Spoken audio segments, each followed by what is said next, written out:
তামিমের সাথে সবসময় এরকম দুষ্টামি ফাইজলামি করা হয়, কিন্তু ফার্স্ট ম্যাচটা আমাদের ইন্ডিয়ার সাথে আমরা যদি জিততে পারি আমরা হয়তো 50% এগিয়ে যাব।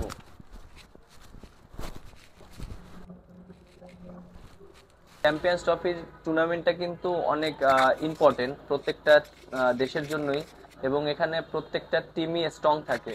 আর আমরা যে গ্রুপে পড়েছি, আমরা যদি দুইটা ম্যাচ জিততে পারি আমাদের জন্য সেমিফাইনাল খেলাটা ইজি হয়ে যাবে। আর যেহেতু ফার্স্ট ম্যাচটা আমাদের ইন্ডিয়ার সাথে আমাদের খুবই ইম্পর্টেন্ট দুবাইতে, আমরা যদি জিততে পারি আমরা হয়তো 50% এগিয়ে যাব। আর দুইটা ম্যাচ, সো আশা করি যে প্রত্যেকটা প্লেয়ার যদি যার তার তার জায়গা থেকে পারফর্ম করে তাহলে আমাদের জন্য ইজি হয়ে যাবে। আমরা সবাই অনেক মিস করব, এবং শুধু আমি একা না, পুরো বাংলাদেশের মানুষই মিস করবে, এবং বাংলাদেশ টিম মিস করবে। আর যেহেতু আমরা একসাথে অনেক দিন ক্রিকেট খেলেছি, আমার অলমোস্ট 7 থেকে 8 ইয়ার্স ইন্টারন্যাশনাল কেরিয়ার। তো আমরা একসাথে অনেক ম্যাচ খেলেছি ইন্টারন্যাশনাল, একসাথে অনেক ম্যাচ জিতেছি।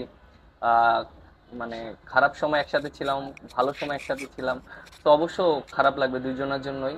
দুইজন যদি থাকতো অবশ্যই শেষটা অনেক ভালো হতো। তামিমের সাথে সবসময় এরকম দুষ্টামি ফাইজলামি করা হয়, এখন থেকে না। যখন আমি ন্যাশনাল টিমে ঢুকেছি, ভালো খেলেছি বা প্রথম থেকেই তার সাথে অনেক কথা হয়, সব সময় আমাদেরকে সাপোর্ট করে। এবং ওনার একটা কথা আমার কাছে খুব ভালো লেগেছিল, আমার কাছে এখনো মনে আছে। ড্রেসিং রুমে এসে বেশি দিন না, 3-4 মাস আগে বলেছিলেন যে প্রত্যেকটা মানুষের রেসপেক্ট করা উচিত তার পজিশনকে।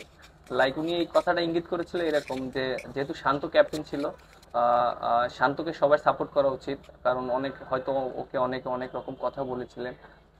প্রত্যেকটা প্লেয়ার যেন ওর পাশে থাকে এবং টিমের প্রয়োজনে যেন ওকে সাপোর্ট করে।